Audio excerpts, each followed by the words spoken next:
રામ નારાયણ રામ. આજ્ઞાચક્રમાં મનને સ્થિર કરીને જપ કરવો. મન લાગે કે ન લાગે, વિચારો, ચિંતાઓ કે ભાવનાઓ જે પણ આવે, જપ જ કરી રહ્યા છો એનું જ ધ્યાન રાખો. માત્ર આ જ વિચાર રાખો કે તમે બેસ્યા છો અને જપ કરી રહ્યા છો. ભોજન એવું કરો કે ભૂખ ન મરે. એવી કોઈ પણ વસ્તુ ન ખાઓ જે ભૂખ મારી નાખે. સવારે ઉઠીને ચા ન પીવો. તેના બદલે તમારા ક્ષમતા મુજબ ચા જેટલું પાણી, મિષ્ટીનું પાણી, ગૂળ અને આદુ, મીઠાઈ, પાણી કે દૂધ જેવી કોઈ વસ્તુ લો જેથી શરીર ઠંડુ રહે. થોડો સમય જપ કર્યા પછી થોડીક કંઈક ખાઈને પછી કામધંધો શરૂ કરો. ખાવાના અડધા કલાક પછી જ પાણી પીવો. આવું કરવાથી ગેસ નહીં બને.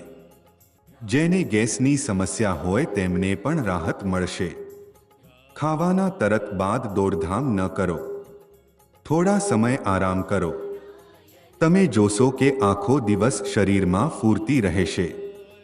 શરીર ફક્ત દૂધ ઘી ખાવાથી જ સારું રહેતું નથી.